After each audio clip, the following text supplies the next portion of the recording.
So you're thinking of moving to the city of Maricopa, Arizona, but you want to make sure that you're not making some huge mistake, right? Something you overlooked or something that is crazy difficult about living here and just kind of ruining things, and now you're stuck because you bought a house here.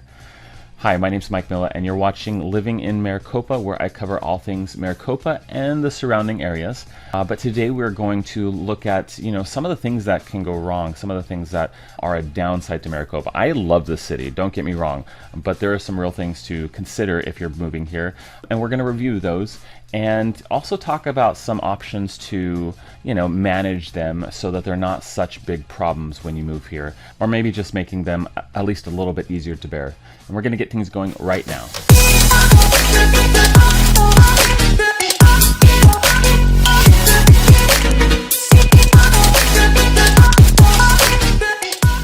So I wanted to take a quick minute, go completely off the subject, but I wanted to let you know about an event that's coming up in Maricopa. It's a community theater production. It's a musical, James of the Giant Peach, and you'll see here I'm wearing the swag. These are available for sale, I think. But if you're going to be in Maricopa the last weekend of May or the first weekend of June, then come out, come see the play. There is going to be admission. I don't know how much it is offhand, but I'm in the play. I am playing the part of Centipede, which is kind of crazy for me, but I'm really excited, and I think it'll be a really, really great show. It's all ages, little kids safe, but also it'll be entertaining for adults as well, and everyone in between, of course. We do have a fundraiser, actually a couple fundraisers, but I'll post something about that in the future, probably through a short, because it turns out that running a community theater production is expensive. But it would be great to get a little support from the community here, from my viewers, if anybody's willing and able to. No pressure, no expectation. If you make it to the play, then I would love it if you stop by and shook my hand, introduce yourself, and just to say hi, let me know you were there.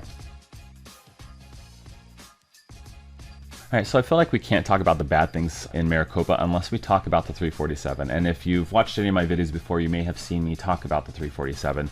It can be a big deal, and it's probably the main thing that people complain about here, that the city's growing too fast, and the 347 just can't accommodate the traffic there. But when we look at the Phoenix metro area, it connects to the 10 and then to the 347, SR 347, down to Maricopa, and this is the main route in and out of Maricopa. Now, normal travel times from, say, this point to about this point is about 20-25 minutes or so. But when there's, heavy congestion, or when there's an accident, heaven forbid, it can go a lot longer. An hour for that time, an hour for that road, hour and a half for that road. There have been some extreme situations in the past where it goes to 2 hours or worse, and it's pretty rough for people. That was mostly when there was road construction here, when they were improving the intersections. Just it slowed things down big time getting in. But thankfully that's mostly complete now. They are planning an update here where Riggs Road meets the 347, because some people do drive to the 347 or across through Riggs Road. But this is planned to become an overpass. I don't know that because that does add to the delay significantly. Don't have an ETA for when that's going to happen. I know the plans have been approved, but it hasn't necessarily been said when they're going to do it. So the speed limit on the 347 is 65 miles an hour, and not everybody is great at shifting to the right when they're going a little slower. Arizona is a state where by law the left lane is for passing other vehicles, which means when you're done with that, you should be getting back to the right lane. But we're not great at that, unfortunately. But because of that and some other factors with the 347, people get frustrated, and they sometimes drive a little crazy and sometimes cause some accidents, and sometimes they're bad accidents. And on average, there's probably something that happens 2 times a week, give or take.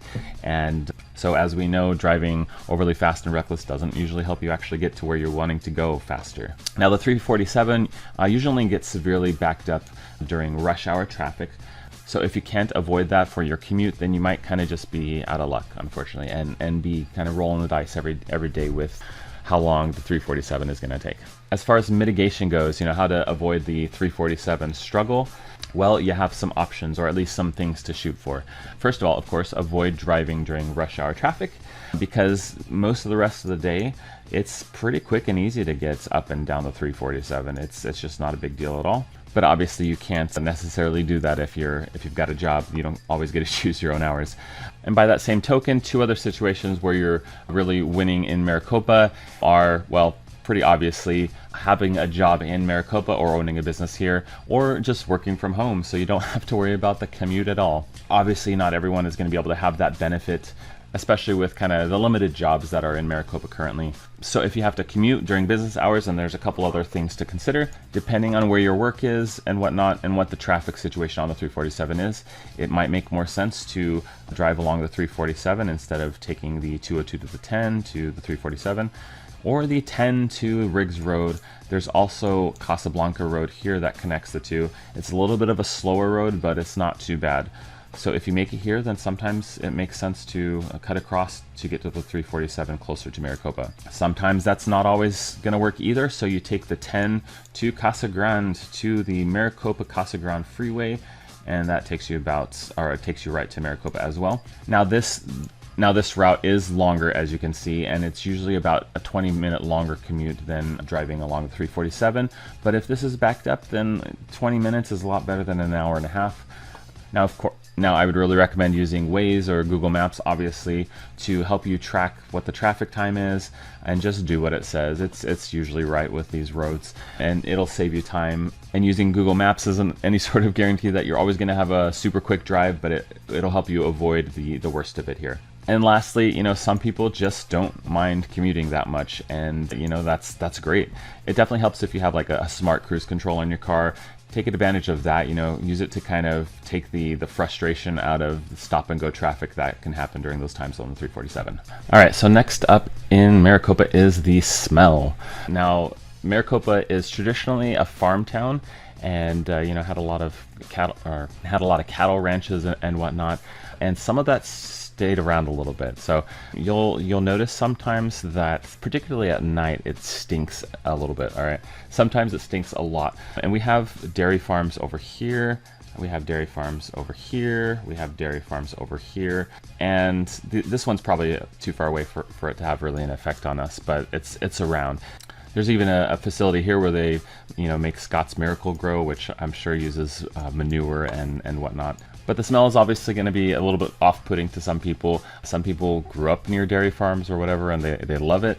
But for the most part, it's not really a big issue to most people. And I think the main reason is that it doesn't happen very often. When we first moved here about 5 years ago, it seemed to be a lot more frequent, maybe a few times per week. And now I catch a whiff of it maybe once or twice every month, if that. And I don't know if it's just because I've gotten used to it, or if they shifted something, or they moved a little further back from the city. I don't really know, but it's not really that big of an issue in my opinion. And the further you are away from it, if you're kind of in the center of the city geographically, then you're probably not going to catch nearly as much of it anyway. So if you cannot fathom the idea of smelling that smell, then Maricopa might not be the town for you. At this moment, I wanted to take a quick little break and invite you to do something that I really appreciate. Be my personal hero. Like the video if you haven't already. That cute little thumbs up icon. It lets me know that I'm doing a good job, and I do track and look at these things. And it also lets YouTube know that I'm doing a good job and I'm taking care of you and I'm giving you good information to help me reach more people. While you're at it, if you have not already, then please hit the subscribe button and the bell icon, and you'll get notified when I drop a new video, because I do try to put out a lot of good content, and it's super helpful to me to let you know my audience is engaged and that this is useful to them. So if you can do that for me, you're my personal hero, and I will keep it coming. All right, let's get back to some of those cons. All right, so next up we have schools here in Maricopa, and maybe you do or don't have kids that are school age, but it's an important thing to consider for a lot of people. So I'll just go out and say it that Maricopa public schools don't have a great reputation. I don't necessarily want to go into details of why. It's just they seem to be poor environments for some people. Other people love the public school system here in Maricopa, and they've had great success. So that's not my opinion that it is bad, just that some people think that it is, okay? So you'll kind of want to dig into the details of why that is or isn't true on your own, but I'm going to give you a good tool. I mean, you probably already know this tool. This is a pretty critical one for anyone that is trying to figure out their kids' education. Greatschools.org. All right, and if we look at the Maricopa page for it, we see that there's this spread here. So even if you don't want your kid at public school, there are some great options. Arizona is very charter school friendly. These charter schools are kind of run like private schools, but they're funded through public funds. So they're in a lot of ways, kind of the best of both worlds. For example, Heritage Academy here is grades 6 through 12, and they have some really great features to them. So you'll want to consider them. There's also Legacy Traditional School. I know a lot of people swear by them. There's private schools, or what's labeled as private schools here.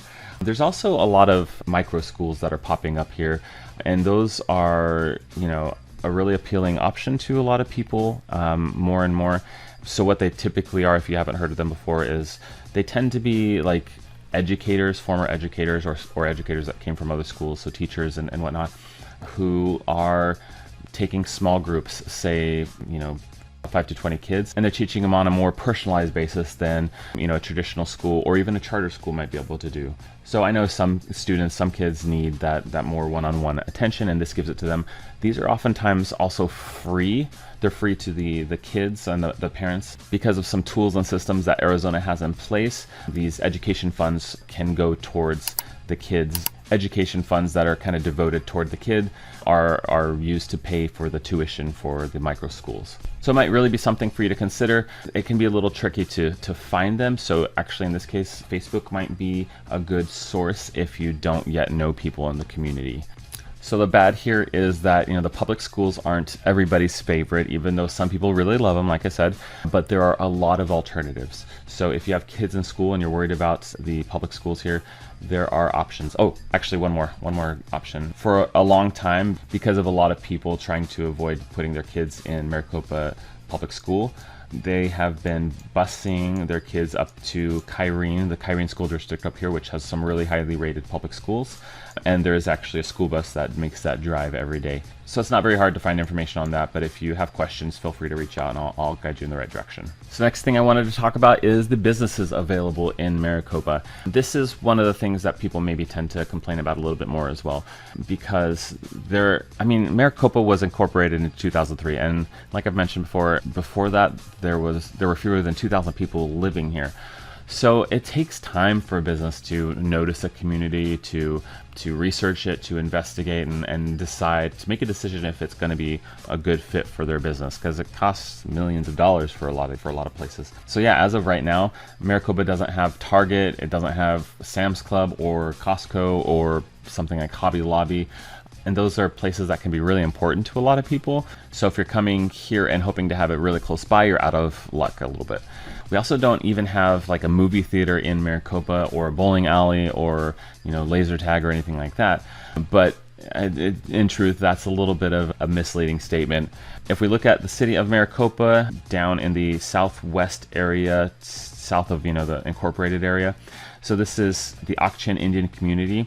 They have a casino here, which obviously is entertainment in and of itself for those that choose to do that. They've got some restaurants here, which are supposed to be actually pretty good. Me and my family tried to eat at one once, but they were only seating off of reservation at that point, so we missed out. But the Ak-Chin Circle Entertainment Center here, they do have a full movie theater with several screens. They have bowling, they have laser tag, they have an arcade, and a lot of other things, plus some more casual dining there. So you can combine a few different things for a good price. You'll want to check with them on when those are specifically. They're not necessarily every night, and it's not necessarily a top of the line facility that's run the best in the world, but it's good and it's fun, and you can go there and blow an evening easily.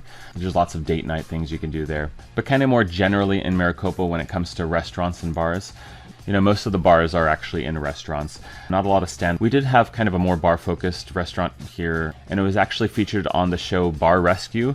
So if you want to check that out, I think the whole thing's available for free on YouTube. I don't know. But it ended up shutting down a few months ago, so it was not much of a rescue, I guess. We actually did try it out once, and it was actually really good after the renovations, after they redid the whole place. So it's kind of unfortunate to see it go down. But yeah, not much of a nightlife, not much of a town center here in Maricopa. People do tend to show up, and we have really good turnout for community events. like our 4th of July fireworks show and a cultural night and a bunch of other stuff throughout the year. There were plans to do a giant surf park here in this general area here.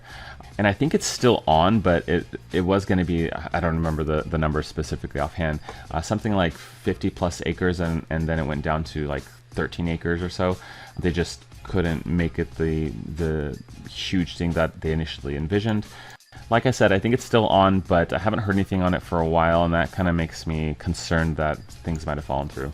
At any rate, Maricopa is growing at a huge rate, and so it's kind of just a matter of time before a lot of these players come here. Home Depot just opened up in November of 2024, and Lowe's is close to completion. It's going to be ready in just a few months here, and they're bringing additional retail space, including an Aldi, which is a great grocery store in its way if you've not heard of it before. Basically, it's a smaller grocery store. They have a lot of really high quality store brand stuff, and the prices are super low, really affordable. The one I'm most hoping for is Winco. I love Winco. But as it stands right now, we've got like a Fry's over here. We've got a Bash's, which is an Arizona grocery store, and we've got Walmart Supercenter here, obviously with groceries nowadays. We've got a Sprouts over here. Actually, it's more like over here. But beyond that, like if we don't have what you want here, then chances are, well, everything is in this general area, and a lot of it is available here in Ahwatukee. Ahwatukee has a great shopping district, and this northwest area of Chandler has a ton of shopping too. So between those two, you've got pretty much everything, including your Costco and your Sam's Club, Target. And actually, off to the side of the 10, there is another casino over here, which I'm surprised I'm not seeing it on the map. There it is. We just gotta zoom in a lot. Okay, so there's the casino, and over here is the Phoenix Premium Outlets, and there's a ton of stores. There are outlet stores, so you know they've got the ridiculous sales that are always on, 70% off of everything pretty much. But definitely worth checking out for a lot of your nicer clothing shopping and without being too crazy expensive. And then that kind of brings me into my next subject, which I'll be really brief at, but because it's not going to apply to most people. But if you are hoping to open up a small business in Maricopa, or a large business for that matter, retail space is hard to come by, and because of that, it's also expensive. So we're looking at prices that are, you know, twice as much in somewhere like Casa Grande or Tempe. And I was looking through these numbers a little bit with a client recently. So actually I want to show you a quick tool if you are in the market for it. If you haven't heard of it before, check out loopnet.com. It's basically an MLS for retail space, but you can kind of check out what is available in a given community and see what the prices are and get things started, you know, start answering your questions. Now, there's very few options available right now in Maricopa, but I do expect that to improve in the future. There's a lot of like commercial building, a lot of commercial construction right now, including the complex around Lowe's. There's expected to be several businesses that are going to be moving into that space there. So even though the prices are kind of high and a little bit outrageous right now, that doesn't mean they're always going to be that way. You know, this bears follow up and checking on what the current numbers are if you are hoping to open up a space in Maricopa. All right, it's time for another quick little pause here, because if you have made it this far into the video, then maybe I haven't been successful in dissuading you from Maricopa yet. But chances are you have questions, chances are you have concerns that I haven't necessarily addressed here. So if you're even thinking of moving to Maricopa, whatever your time frame is, now is the time to start getting questions answered and really decide if you should be focusing more on Maricopa or less on Maricopa. So reach out. I'd love to talk to you, you know, through text, email, phone call, whatever. Really, ultimately, meeting in person or having a Zoom call is going to be great for both of us to kind of get on the same page, make sure that we're going to be a good fit together. But regardless, I want to help by answering questions and just being a good resource for you and helping you figure out this really important, this really big, and in some ways, for some people, a difficult move. But one of the things I love to do most is ease those burdens, those uncertainties, and make it a much easier, much smoother move. So I'm definitely not too busy to talk to you, and I do look forward to hearing from you. Now let's get back to the video. All right, next up we have almost kind of more just a PSA. You may have experienced this in your own community, but it's a really good idea to hop on local social media when you're considering moving to a new place, getting to know people's complaints and the things that they love, and just learning in general. If I'm your only resource, great, that's fine. But if you want to learn more, you know, hop on Facebook, here's the PSA, watch out because people get nasty. And I think this is true with any community. And don't get me wrong, people of Maricopa are actually really nice, really overall very friendly to each other. It's a very cohesive community. But people will complain about this sound and that sound that they heard. They'll complain about the crime that's recently happened, that, you know, it's an epidemic of crime. It didn't used to be like this, and so on and so forth. When in reality, things aren't nearly as drastic or downfall-y as people like to think and post on Facebook. And one thing I would actually avoid if you're on the Facebook groups is don't tell people that you're thinking of moving to Maricopa, because you'll get some reactions. Plenty of people will be pleasant, but you'll get some people that are really nasty about don't move to Maricopa, we're full, the 347 complaints, blah, blah, blah, so on and so forth. You probably know the drill. It's becoming, I think, really common on Facebook for people to complain like that. When in reality, a major component of the housing crisis that we have in the United States, with home prices being too high, is because not enough new homes are being built. So literally, by buying a new build home in Maricopa, you're actually helping alleviate that, even just a little bit. But it takes a lot of little bits to have a big effect. Anyway, so you'll see a lot of negativity on Facebook, especially if you're letting them know that you're moving here. But check it out if you want to, learn like specifics about certain things. For example, micro schools. You want to see what your options might be. Just be careful. All right, we have made it to my last point, and I think this is an important one for a lot of people that buyers in general don't really think about when they're moving to a new place. But it's really important to consider, and it could cause some major difficulties down the line. Now, specifically, Maricopa is a buyer's market, and it hasn't necessarily been for a long time, but with the different things going on with the economy and the uncertainties with the federal government right now, there's some different factors, but we're in a buyer's market, which means you have a big advantage as a buyer. But if you're selling your home down the line, if we're still in a buyer's market, that can cause some struggles. I'll give you a little bit of a visual aid for context. This here is the Cromford Report. Now, this is like the premier real estate statistic source in the Phoenix metro area. They only serve the Phoenix metro area. So if you want to know something about our market, let me know. I can pull up pretty much anything at all. But this here is the Cromford Market Index report. They produce this pretty regularly, but it shows the balance of buyers versus sellers. So in a seller's market, a seller has lots of buyers to choose from. The buyers are competing against each other, so sellers can get good money for their sell. But in a buyer's market, conversely, a buyer is able to negotiate lower prices. They're able to negotiate closing costs help and different things like that. Buyers have more power in a buyer's market. Sellers have more power in a seller's market. Pretty straightforward in that way. So on this Cromford Market Index, anything over 110 is going to be a seller's market, okay? These things in the middle between 110 and 90, those are a neutral market. It's pretty balanced between the two parties. Anything under 90 is going to be a buyer's market, and you'll notice Maricopa is at the bottom of this list. These are the 17 largest cities in the Phoenix metro area.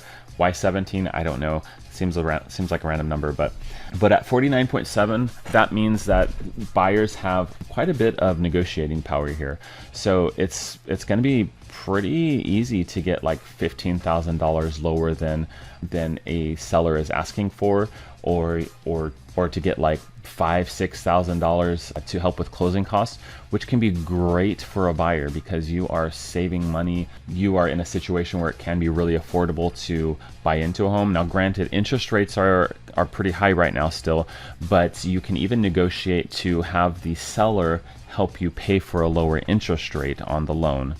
Now, generally, when they do that, it's going to be for the first few years of the loan, but that can really help you walk your way into owning a home, which is a game changer over, say, renting, for example. Now, in my opinion and in my experience, Maricopa is a buyer's market right now, not because people don't want to move here. In fact, a lot of people are moving here. We are, at last check, the fourth fastest growing city, over 50,000 people in the United States. And that's huge, and it's really gratifying to see that a lot of people love Maricopa as much as I do. But to circle back around to my point, Maricopa is mostly a buyer's market because we have so many new builds here. There are several builders, a few of them building multiple communities, mostly on the outskirts, but some in some lots in the center of Maricopa right now. just lots and lots of new builders. And like I mentioned before, that's a good thing in many ways, including with new builders, you can't usually negotiate the sell price of the home, but they are offering some killer incentives where the interest rates that they offer are 2% lower than what you can get from a regular mortgage broker. And that's for the entire life of the loan, 2% lower. A lot of them are doing like $10,000 in cash towards close, so you basically won't have to worry about closing costs at all. Depending on what loan you get, you may have to figure out your down payments, but these are generally super good deals for really nice homes, and that's putting a lot of pressure on people who already own a home and are selling their home. We call those resale homes. But it's making it harder for them to attract buyers because they're competing against new builds, and kind of the closer you are to a new build community, the more you feel that pressure. So Maricopa is building out pretty fast and expanding outward fast, as fast as any city does. It's not like we're growing a mile a day or whatever, but if you're buying a home here and hoping to resell it in 2 years and make some money off of it, that's going to be pretty difficult. You might even lose money if you're in that situation because of the costs associated with selling a home. So if you're moving to Maricopa and you're buying a home, then you might want to consider making sure that it's going to be a little bit longer of a stay for you.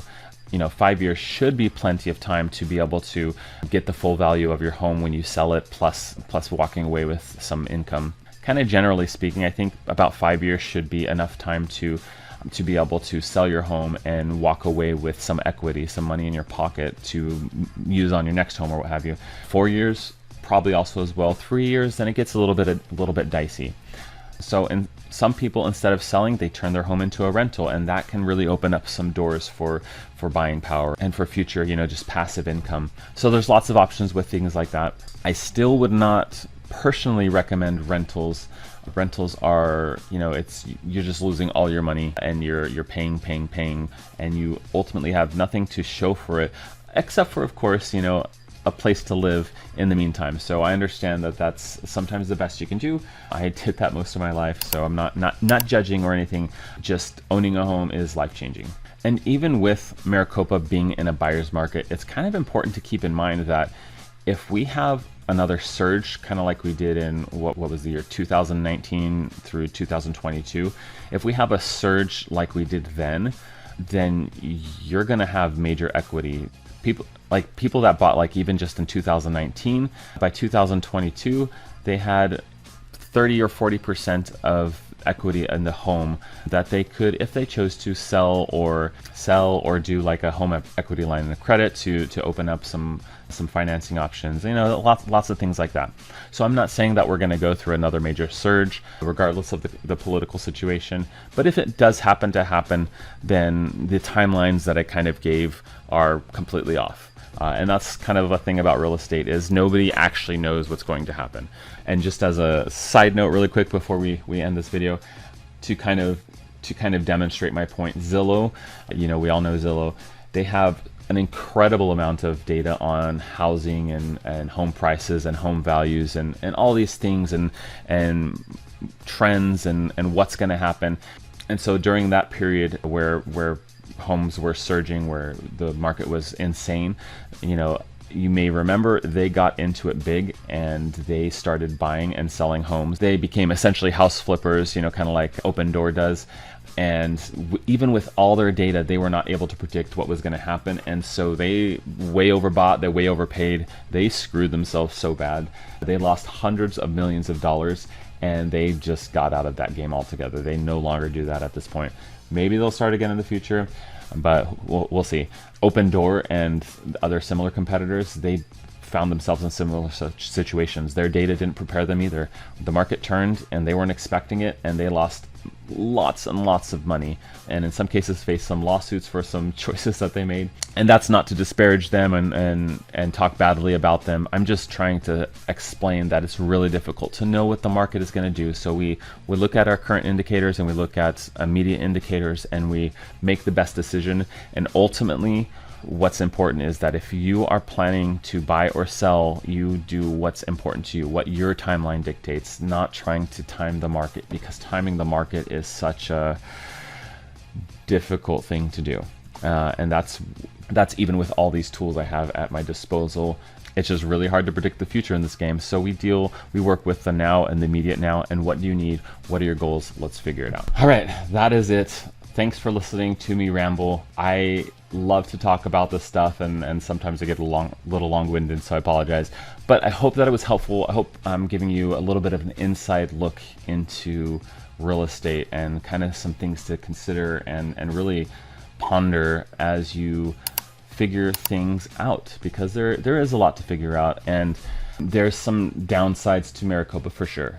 But I personally love this town. I think most people here love this town, and even though people will complain about on social media, the average person here is crazy about Maricopa, and it's a great community with a lot to offer. So it's not the only city in town, so to speak, in you know what I mean. But I think it deserves some consideration. Like I said before, if you have questions, if you're concerned about additional problems with Maricopa and things to look out for, please reach out. Even if it's just a one-off question, I'm here for you. I'd love to teach and to help people understand. And then I'm sure at this point you've already subscribed and liked the video and all that fun stuff. So definitely stick around, and I'm going to provide lots more information for you to help make things just more clear to you as you make your decisions about where you're going to move to. It's a big country, but Maricopa is the best place in the world. I'm just kidding. Maybe. It might be. I like it. So anyway, I appreciate you, and I will catch you on the next video and talk to you soon. Thank you so much. I'm saying Maricopa like a billion times every 5 seconds. Maricopa, where I cover all things Maricopa. All right, so I feel like we can't talk about the bad things in Maricopa. I love this city. Don't get me wrong.